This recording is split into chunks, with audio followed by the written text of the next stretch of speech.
Welcome to the Sparky Coach podcast. This platform was built by Sparkies for Sparkies. We simply exist to make business owners more profitable, or businesses more profitable and more predictable. So we want to work with people that work hard because we love working hard too, that work smart because you got to be on top of the business, people that are kind because no one likes a dickhead.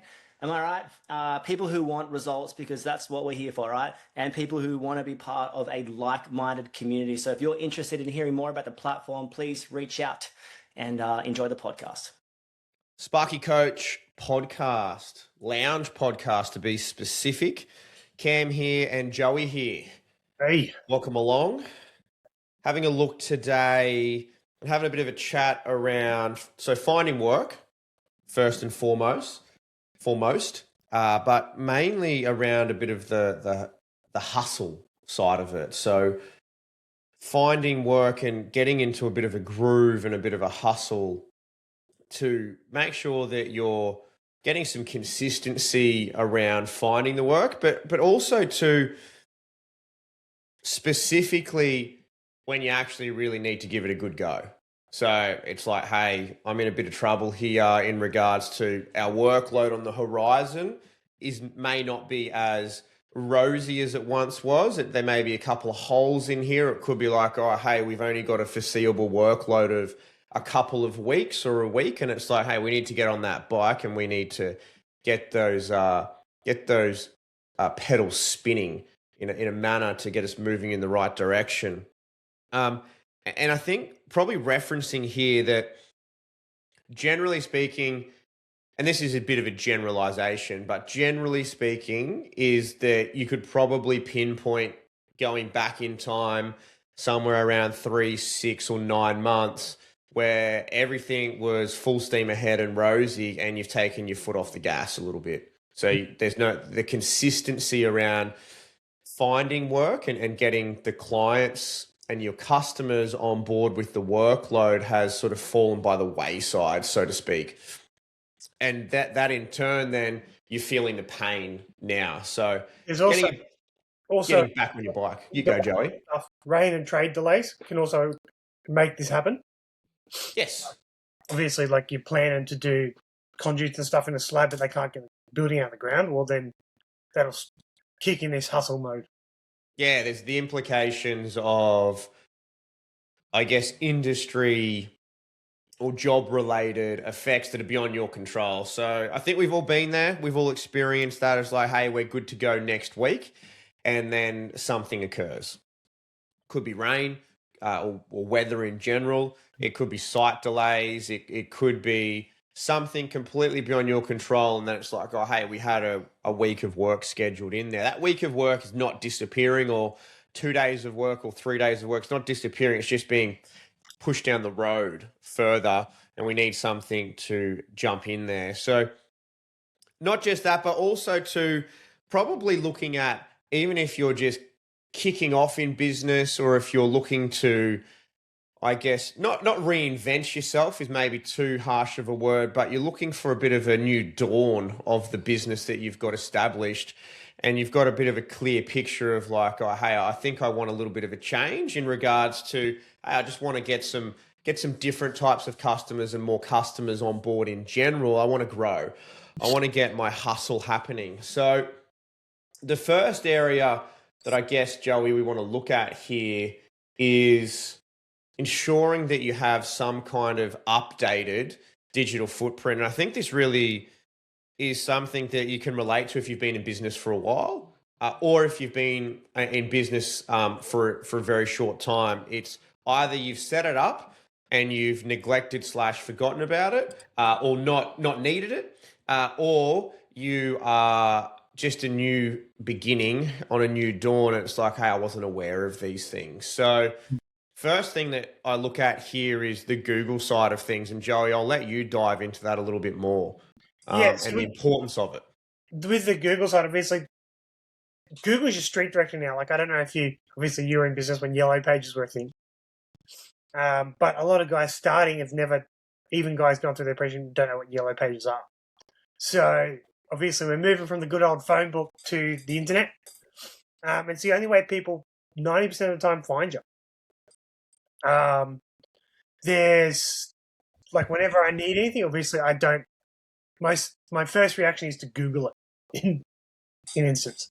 Which is fair. I mean, I think it's a really, really common way. So having your Google My Business set up, so having the hours put in, your location put in, types of work you do, even examples of work in that, updated fairly regularly, would be a big key kicker, in my opinion.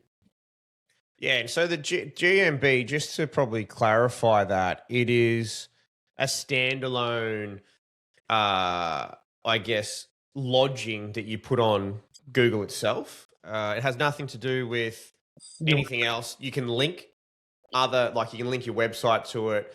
You must have a phone number, obviously. You need an address, all those sorts of bits and pieces. And you can link all of that information into it, but it just basically becomes a listing of your business, and it becomes a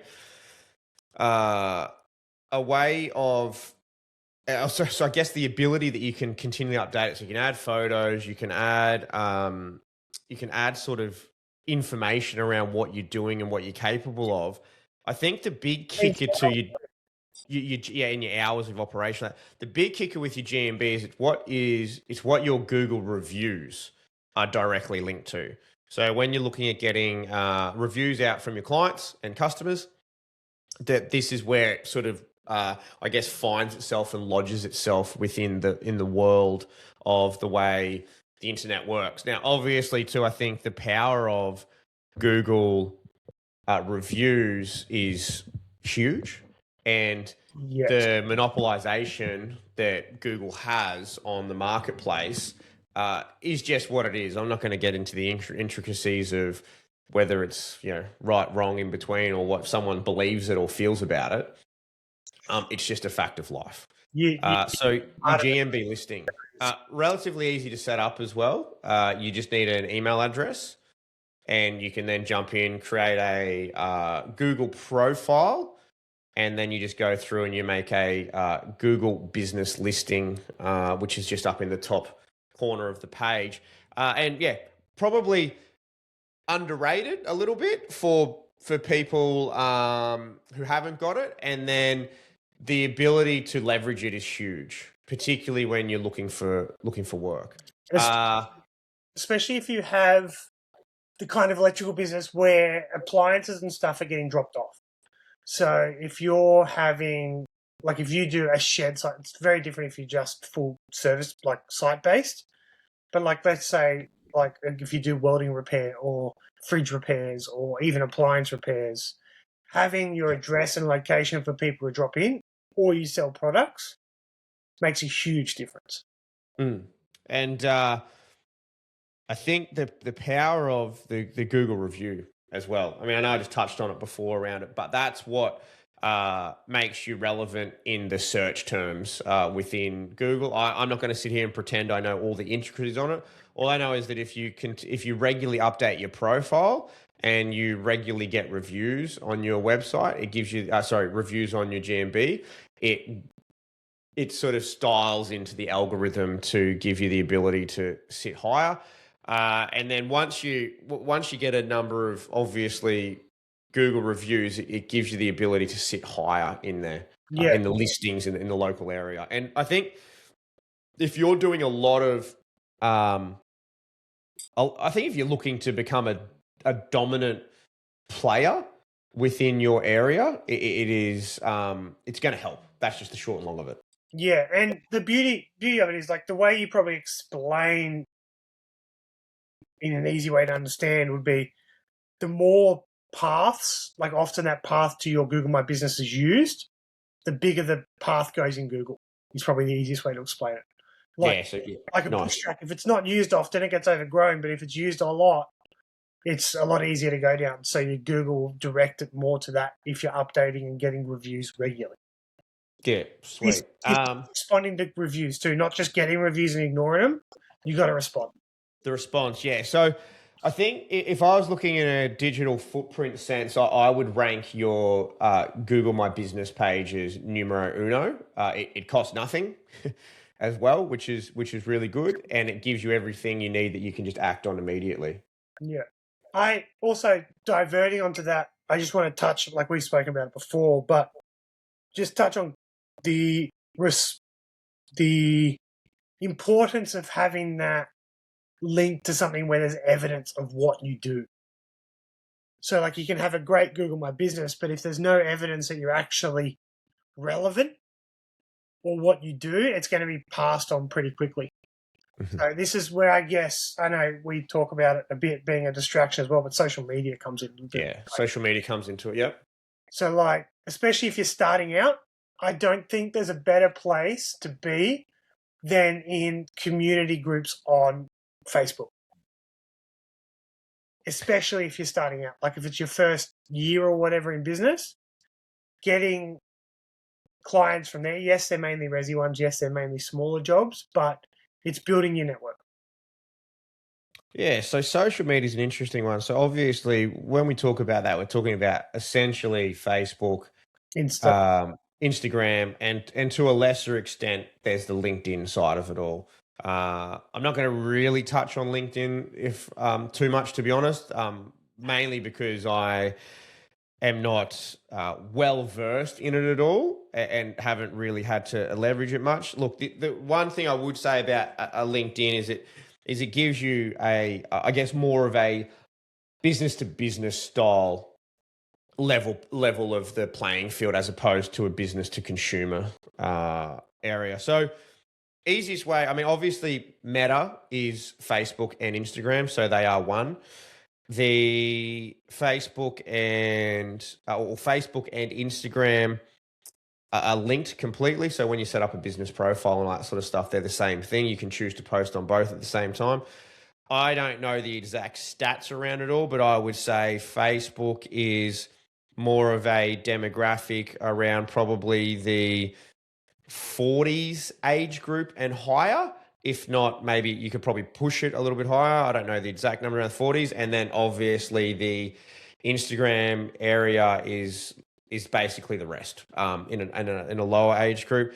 There is also things like your TikTok and things like that. I'm not going to sit here and pretend I know anything about TikTok at all. I do know it's huge within the younger demographics, and I do know some people who've done quite well out of it. What I'd probably do want to focus on here is more around the social proofing around what social media provides. I think it's a fantastic tool if you use it in a way that is positive for your business. And I know there's a number of people out there and a number of guys that I know personally who have done really well with it all. I think the best example I've ever been given about social media for a business is that it's a live and growing capability statement. So it's not necessarily somewhere you show off, but it just, if someone searches you, like on Google or whatever, and it comes up and they can see you're active and they see you've done a 100-meter mains pull, like they know you're capable of doing that now. Or you've just finished a high-end home, they know you're capable of doing that. So it can be a huge distraction. I think it's not probably the highest on my list I'd prioritize. But if you have the time, it's can be a well-oiled capability statement. Yeah, and I think probably want to touch on that there is that it can be a distraction. And I think if it is eating into your non-negotiables, essentially non-negotiables and billable hours sense, that's a problem. It needs to be a bit of a add-on and I'm going to say almost like a bit of an interest and a passion. And I think you need to be, if you want to be like into it or passionate about it, it can have a huge impact on it all. But if it is impacting your non-negotiable side of the business, I think you need to question the amount of time that you're putting into it. But as you said, Joey, it is a really good live and growing capability statement and can work wonders for you. I guess the last thing I want to touch on then is just around probably a website in regards to a business. I don't think your website needs to be a $5,000 or $10,000 website, if I'm being perfectly honest. I think a website can be one page to be quite simple around it all. It gives you a presence on the internet. It gives you a presence that people can come and define you and see where you're at. I think if you want to have a look at it in a real simple sense, is it provides a bit of social proofing. That we do exist. This is what we do. This is how we go about it. If you have social media and you're relatively active on it all, that's probably going to provide social proof enough. I know a number of businesses who are very successful who don't have a business. Don't have a website. Sorry, not a business. I also know a number of people who are also very successful who have a website that they drive a lot of traffic to. And again, I think the influences here can be the type of work that you're doing and the type of target market that you're going after. Yeah, I think it's also very important to remember that not to overcomplicate things.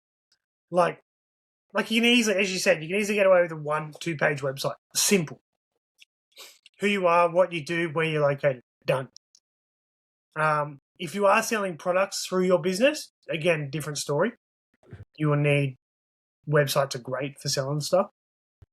But if you are predominantly on the service and on the site side of things, 1 page is all you really need. Keep it relatively simple. Simple and clear. And what you do. So that's probably a bit of around a digital footprint that really want to touch on there. I think the key there is that you need to, out of the 3 that we've touched on there, you got to have 2. And I think you got to pick your 2 that are going to be cost effective and easy for you to manage and deal with. And it's driving all the information to one location for you. So don't need to overcomplicate it. Make it quite simple and make it enjoyable. So you can have all the drive and all of the inquiry in the world being sent to a location, but if you're not responding to your clients, I think you got a bigger issue here. Joey, do you want to dive into this a little bit more around just making sure that you're responding to all your clients? Yeah, so the biggest thing around this for me, especially when you're starting out and you're on the tools and you're trying to punch out billables, you don't want to be answering your phone all the time. But you need to definitely set up dedicated times to get back to people. So have a well set up voicemail. We also have, for me personally, when I was growing it fairly intensely, I'd have an automatic text response. So like if you can set up on your phone, respond with a text, you can set it up and go, hey, just busy at the moment, fill out this form, we'll get back to you. You can do that. Also having dedicated times where you call clients back, I think is important. So for me, it was lunchtime and when I first knocked off site. So 3:30, 4 o'clock. So basically on the drive home, such. Pretty much. Or the drive back to wherever. Yeah. And I think setting that out and being intentional with that, a lot of guys are happy to wait 3 hours for you to respond back. Like, yes, you may miss 1 or 2 because they're in a rush and they're ringing 10 people. They're doing the ring around. Yeah. But I reckon as long as you get back to them within 12 hours, 6 to 12 hours, I think you're gold. Especially, yeah, I think it's the intention around it to be perfectly blunt, that you're responding back to everyone and ensuring that you are intentionally getting back to everyone. Now, I would say that the one thing I see a lot of the time is people putting the phone down first, as in I can't. This is too much. It rings all the time. It affects me and interferes with me. And they're putting the, I guess, number one stream of inquiry for the business to the back burner immediately. So I look at this in a way to be, okay, how do we ensure that this isn't a problem? So, or making it a problem. So I would be looking at defining what your busy means to your business, to yourself and to your business, and where your time is being spent in other areas of the business to ensure that this is the priority again. And I can assure you that if you just make a couple of tweaks and make a couple of changes and spend the time to be like, oh, hey, this is a priority again, it becomes really enjoyable again to be answering the phone. Yes, and I think, like anything in business, you need to have a process around it. Like if you're constantly picking up the phone at every time it rings straight away, yes, it's going to be a pain in the ass. But if you, like I said earlier, if you have a process around it and you let him go to voicemail or send him a text to say, hey, I'll call you back in 3 hours or whatever, you have a process and it's a set thing. So it's not like you're in the back of your brain going, I need to call them back, I need to call them back. You have a time when you look at your phone and go, cool. Yeah, I'm happy to do that. I think also too, touching on this around the response to the customers, there's also the email side of it as well. So just responding to them in that sense. So it's allocating the time to respond to people. I think the key to it all is identifying what type of business you are or what type of business you want to be. If you're tracking in the service and maintenance space, it is a priority. There's no way around that. You need to ensure that it is made a priority within your business that the phone is being answered. If you're dabbling a little bit more in the project space or a bit of a hybrid mix of it, the urgency around ensuring that the phone is answered after two rings is not quite there. The other thing I probably want to highlight here is that ensuring that everyone is in your phone. So you have their names and numbers saved within your phone, because it gives you the ability as such to screen people, so to speak, because you get an understanding of like, oh, hey, this person does need to be answered because they are a priority one, a code red customer side of things. Now, it can be a priority one customer, can be the best customer you ever have. They provide a lot of work, consistent work. They won't question you. They don't harass you. They're not causing all the issues that you may feel that other customers are causing to you. So you want to get around them and give them a hug. So I think in a nutshell, regarding the client's response, is that you want to create some dedicated time and you don't want it to lead more than the day. No. As you said, like especially in the service and maintenance space, like we had a green waste tip that I needed if they rung. The reason why we have their work is because we were there within an hour and a half. The response time. Because if for every hour they were out, they were losing a stupid amount of money. Like 15, 20 grand or whatever they were behind on their process. So you getting there in that hour and a half is imperative because you just save them 15, 20 grand. Yeah, so I think, it's put simply, like, just be responsive. Give your customers a cuddle, get around them. It's not as hard as you think it is. That I would say, if it's feeling like a massive overwhelm, that you need to have a look at why you're feeling like that, and it'll be because there's a back end or another issue that is causing some kind of friction or workload imbalance. So get around your clients and respond to them. Yeah. Quotes out on time or on site. So this is a passionate one for me. And I like to reflect on this really simply and put myself in the customer's shoes, right? Okay. And put yourself as a customer.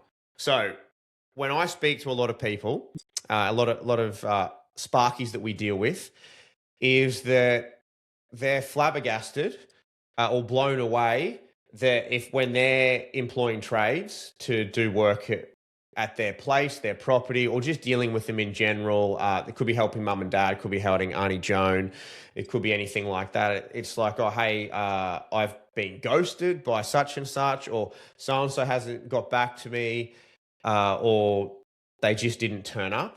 So I think if you really simply put the shoe on the other foot and look at it in a really, really simplistic matter, is that the bar's pretty low. right? The expectation of trades is pretty low, right? So if you can raise that bar ever so slightly, it's going to make a world of difference, right? And I'm going to put it really bluntly, is that people just want a price, right? The reason they're speaking with you is they need a job done and they want a price. And I'm probably focusing here on the service and maintenance space first and foremost, because I'm having a look at the on-site pricing. This is where a price book comes into it and becomes really, really helpful, particularly if you're working in the service and maintenance space in the residential field. And I've touched on this in a couple of Sunday school podcasts, is that if you walk in the front door of your house and do a full lap inside your house and then do a full lap on the outside of the house, you're going to have 80 to 90% of all the price book items you will ever need in your life. And this then in turn gives you the ability to price on site in a really straightforward manner. Hey, I need this replaced or installed. Insert issue here. I need this light replaced. I need this light switch replaced. I need this PowerPoint replaced. I need this oven, hot plate, cooker switch be replaced. I need this PowerPoint installed. I need this TV point installed. I need this weatherproof PowerPoint installed. Now, they're not getting you there for a chin wag and a chat and a coffee date. They're getting you there because they want something done, right? And the easiest way to prevent any type of friction or any type of price shock is to be like, hey, look, no problems at all. If you want that PowerPoint installed, it's going to be X amount of dollars. If you want that light replaced, it's going to be X amount of dollars. If you want this to be replaced, it's going to be X. You've given them the option. Here are the prices. The ball is now in their court to say yes or no, right? Or they can be like, hey, I want these 5 things done. I don't need these 5 things done. Now, the chances are they have absolutely no idea of what the prices are to be expected, which is why they're asking you for some kind of price or some kind of guide to give them an indication, to give them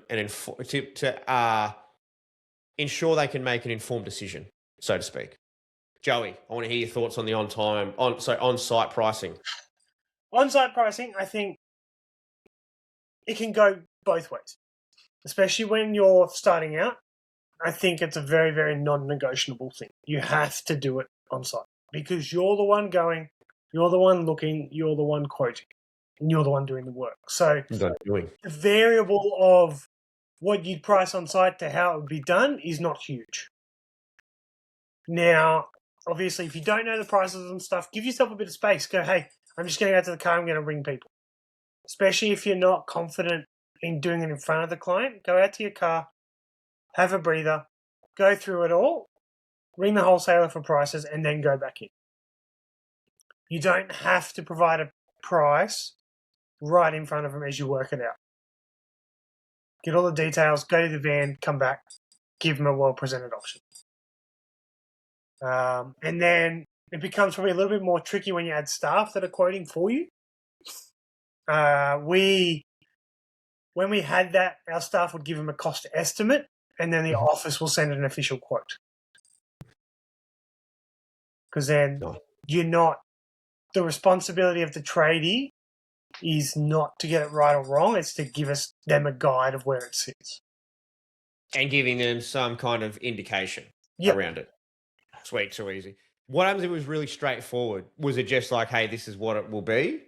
So like if it's just replacements of items, did they just work off a price book? Yeah, so if it's just like a direct swap, what can go wrong? Where's the variables? A lot can go wrong, but 90% of the time, nothing can go wrong because you're pulling a PowerPoint off, you're putting the same wires in that were in the other one, and then back on. So we had set prices for that. And then we broke down our pricing and that for the guys on site into rough distances if it was installs. Cool. So if you can't do it on site for whatever reason, we want to do it on time. And you want to give the time when it will come in. So what? Sorry? You want to give the client a time when that quote will be received. 100%. So this is then the on-time side of it all. So if you say you're going to get it to them that afternoon and you do not get it that afternoon, you've let that person down straight away. Right? So strike one. Yep. Essentially. So you want to give yourself a reasonable time frame, right? I would say a reasonable time frame for a service and maintenance style job, if it cannot be done on site for whatever reason, is that it's about 24 to a maximum of 48 hours. You can't really go much further than that because they're in a decision-making stage. So give yourself the ability to utilize the time that you give the client in a set manner on your back end. So that what I mean by that is because I probably didn't explain it very well, is that you have organized yourself so that you've got time set aside to be able to get some quotes out. Yes. And I think what you want to do is you want to make sure that you've gathered all the information on site and you've done the hard work on site so that you can do the easy work off site, and that you want to get that out there. Now, I would argue that there's probably no reason, if you're the business owner and you're doing it, that you can't do it on site. And even though you might not know what the price will be and you got to do a bit of a ring around, I feel that if you just went out to your vehicle and you sat in there, had your laptop with you. So I'm a big proponent of taking your computer or your device or whatever it is with you out and about, that you utilize the 15 minutes or 30 minutes extra that it's going to take to do it there and then, speak to the supplier, put it together, get it all done, and then send it off to them or go back inside and see them. Now, the reason I say this is there's no time like the now. It's there, it's done, you've finished it, you've dealt with it. Because let's just say you're doing a bit of a runaround day and you've gone to 4 places, and you've got 4 places now that you need to get out.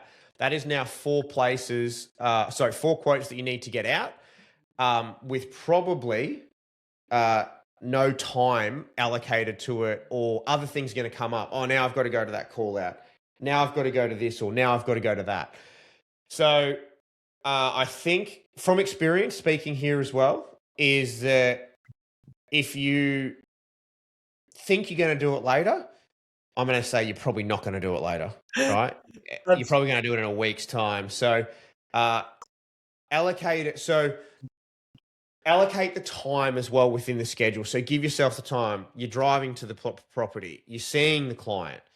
You then spend the time to get it together for them. So don't give yourself 30 minutes. No. Because all you're doing is creating time pressure on yourself. Give yourself the time, because you've got to remember, if you go see these 4 people, right, and you don't send the price to any of these 4 people, you've essentially just wasted all of your time. Yeah, you've wasted 6 billable hours for no reason.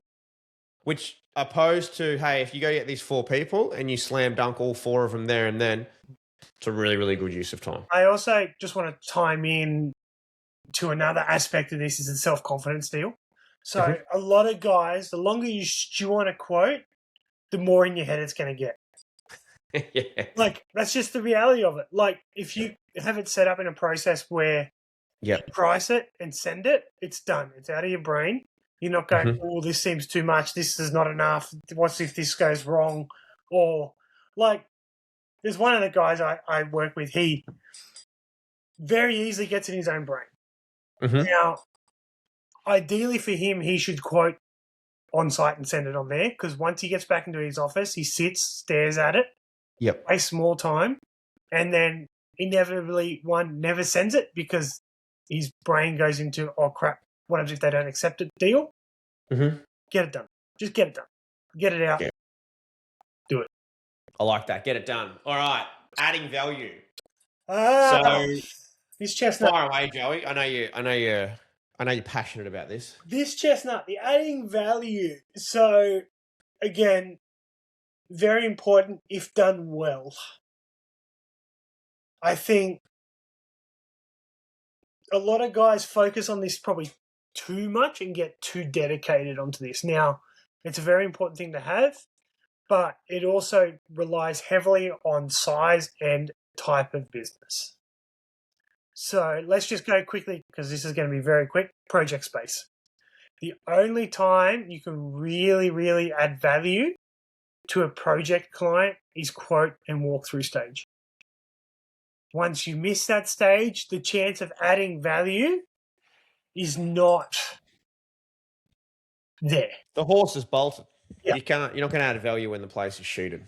No, and you're not, like, even fit off stage. Yeah, you could probably suggest different fittings, but they've already done their budget. You should have bought the fittings by now. It's done. Yeah. And then, so the key for that is having processes in place to add value. So when you're doing a walkthrough, ask them about if they're going to do underfloor heating, if it's a resi space.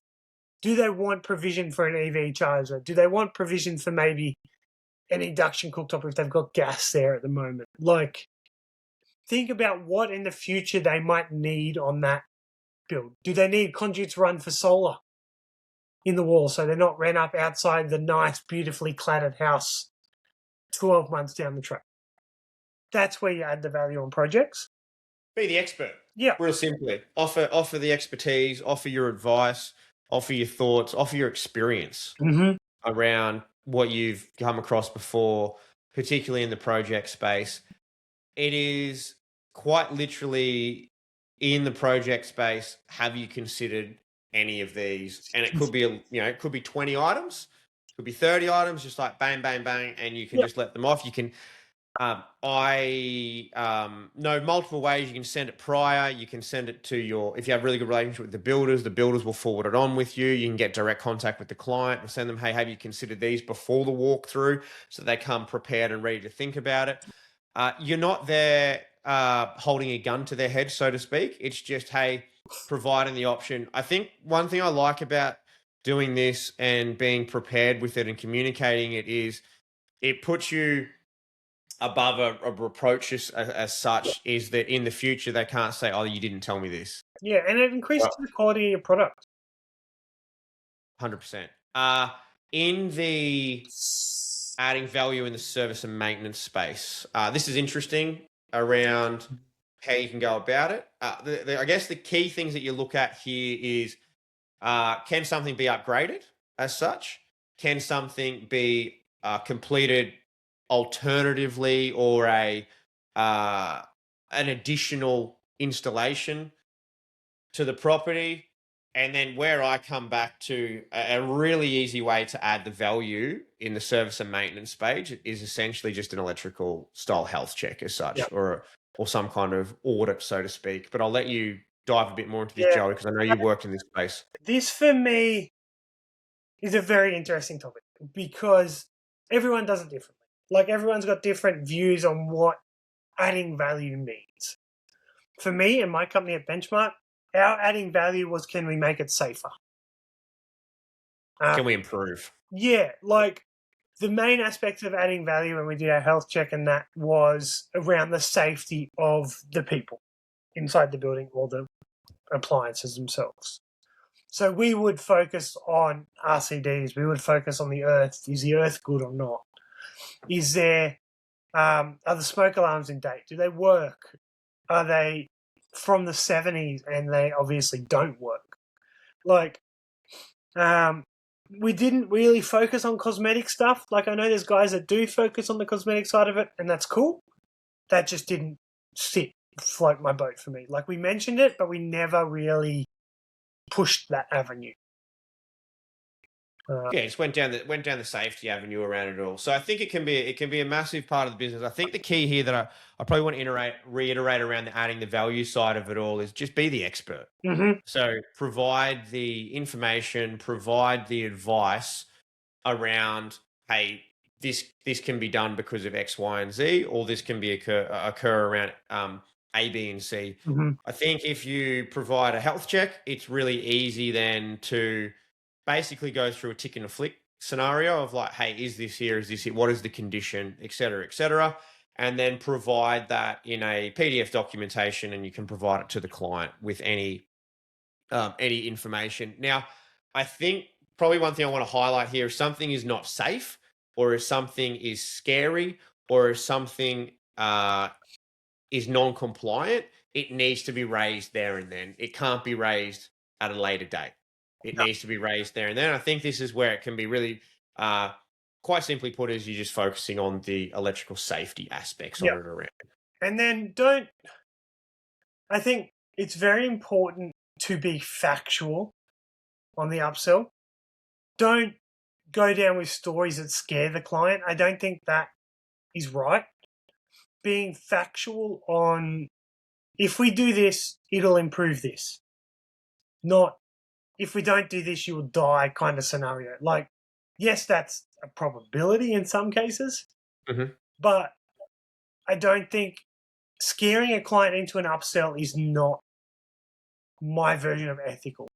No, I completely agree with you. It needs to be factual in the sense of, hey, what if we do this? This will be the benefits associated with it all, and the explanation around of like where the difference. And I think the easiest one I can look at is around like an RCBO, for example. So, hey, the factual around what it's there for and the protection properties around it all is, quite simply put, hey, it is here to if there is a fault going through, it will trip out prior to that, which then protects against potential electric shock. Not, hey, someone was killed last week. Like that is, to me, it sits very ethically wrong and morally wrong around it.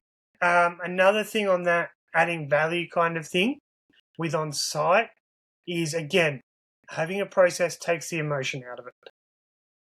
So having that health check and then what you do around that health check and how your tradie or you talk to the client around that health check.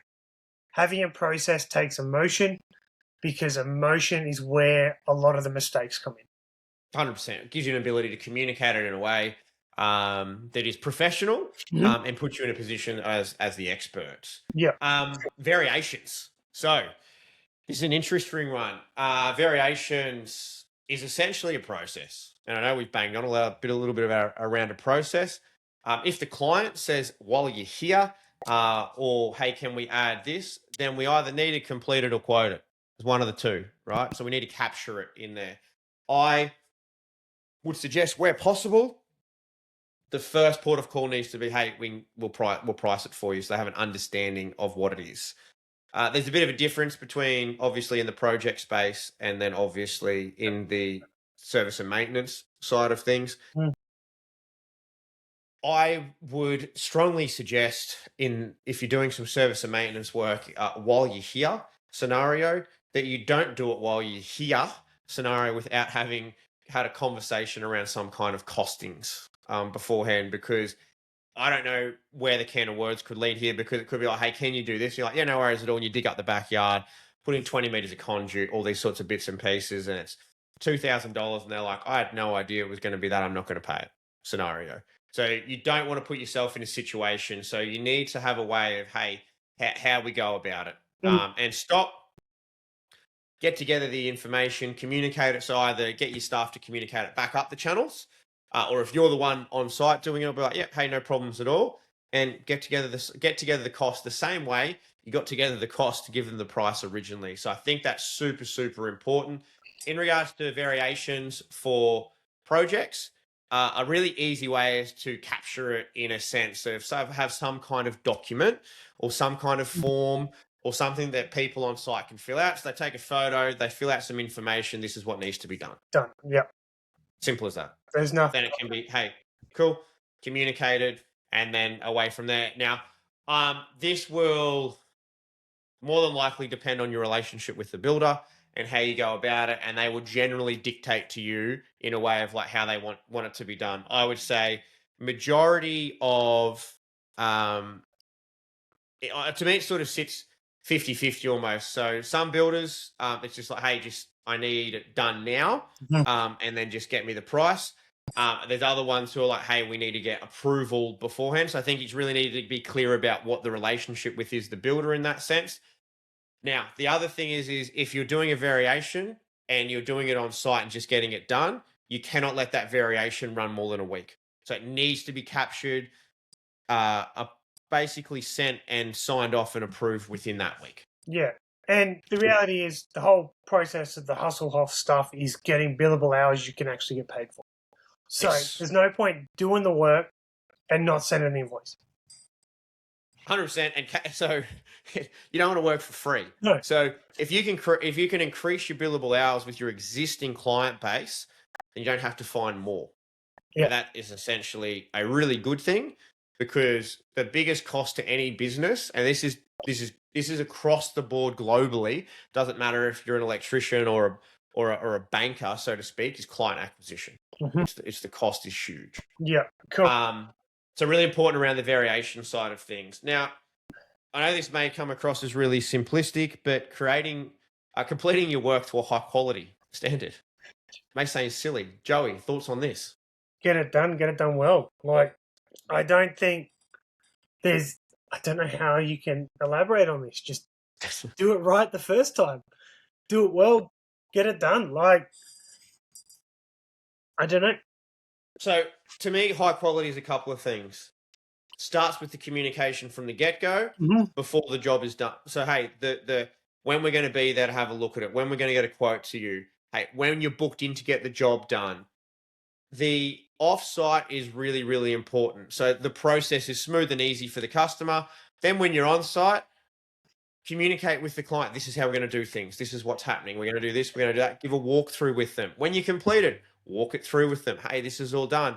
When the job's completed, get the photos. Is everything working? Don't take a photo of the light with the light off or the fan not spinning. Take a photo of it operational, right? You are then can't be held to the fact, hey, this didn't work. Yeah. Well, hey, we've got proof that it was working in that sense. So the communication on an offsite is extremely important, and obviously completing the job to a standard that is high as well. Photos really help this for quality assurance. A QA check on other style project jobs for various stages also holds people accountable. The main thing here I probably wanted to, I guess, have a look at is the bare minimum expectation is when someone is communicating with you, a potential customer, around the electrical work that they need done, is the bare minimum is that whatever you're doing is going to work, right? So the highest importance, obviously really important to get the job done well, the highest importance needs to be done on all the other bits and pieces, because that's the experience that the customer has will set you apart. Because if they want a PowerPoint installed outside next to their barbecue, the expectation is that whether I do it or Joe does it, is that the PowerPoint's going to be working, right? So it's all the other things around it. So I think I really want to highlight that. Now, want to move on to some reach out, some consistency around some cold reach out and warm reach out. So Joey, I know you've done a lot of this, so I'm going to throw the ball over to you around the cold reach out side of things and then the warm reach out. So it's the cold reach out and warm reach out. So obviously if you're hustling for work, you have no work, you want to start with the warm side of it. So if you, obviously, like I was saying at the beginning, if you're looking at it and you're a week short than what you thought you were, or rain delays have pushed things back, you probably don't want to be starting on the cold reach out side of things. You want to start warm. So warm versus cold, the difference is the warm people have heard about you or you've had some sort of interaction. So the reality is your child could be a friend with another child whose dad's a builder, and you've met them at the playground or parties or whatever. It's a warm introduction. Or you're do the same sport. You've played against them or played with them at a sport, like a soccer or whatever. The fact is, with warm, they know about you and they know you to a point. Cold is, who the hell are you? Is probably the easiest way to explain. Where did you come from? Who are you? How did you get in my life? Yeah. How'd you get my number? So start with the warm, and then when you bring in people, I think it's, again, process takes emotion out of it. If you are looking short on work and there's obviously some stress involved there. So as you're ringing, having a process on how you ring and when you ring, what you say when you ring, and how you approach the conversation will take emotion out of it. And I think if you come across stressed, the conversation is not going to go as well. No, it won't. And so consistency too. So create some consistency in your hustle around reach out, and our suggestion is just 5 a week. Yeah. So get some consistency around it. Build a plan and a process around it so that you're not the best Sparky in the south coast of New South Wales. Why don't you use me? Scenario. It's just like, it's as simple as, depending on the type of target market you're going for, have some kind of script that you're reading off as such, so to speak, or loose script that you have got together around, hey, this is what we do, this is who we are, this is what we want to offer. Yeah. So Is there any potential? my process was pretty much similar. It was, how are you when you ring? Never go straight into business. I think creating a personal connection is always best, because if you say, hey, how are you? How was your weekend? They might bring up something that you can talk to them about. Like, oh, I went snowboarding weekend. Oh, great. How good was that powder that weekend? And something. Create that personal connection first. Then go, how can I solve their problems? And then how do I get them to use me to solve their problems? I think that's the process you need to go through. And then if they go, no, I don't need you right now, cool. Can I call you in 3 to 6 months to have a chat? I think that's very important. Beautiful. I like that. So when you're hustling, when you're looking for some work, a lot of it's just the consistency, and it's doing the things that you're probably already doing just really, really well. Or it could be doing the things that you have a little bit of oversight on and bringing them back into doing them really, really well. So have you got a digital footprint, for example? Are you responding to everyone? Are you focusing on all the wrong things with your time versus the right things? Yeah. Are you getting your quotes out on time? Do I need to get something in place to be able to get the quotes out in a timely manner and or on site? So having a look at, hey, how am I doing things? Who am I working for? How can I be better? And how do I get more consistent around it? So just keep it really simple. That's sort of my summary, and sort of keep doing the basics really, really well. Joey? Yeah, I think again, process takes emotion out of it. When you're low on work or you're stressing for work, you can easily procrastinate because of emotion. If you have a process and things you can fall back on, I think that helps 200%. And then it's just a matter of doing it. Nice. I love it. Thanks for tuning in again, as always. Have a wonderful day, whatever you're doing out there, and we'll catch you next time. Cheers. That's a wrap on another podcast. Whatever you're doing, don't be too busy to stop and check if you're making money. And above all else, you know the rules. Be kind. See you soon.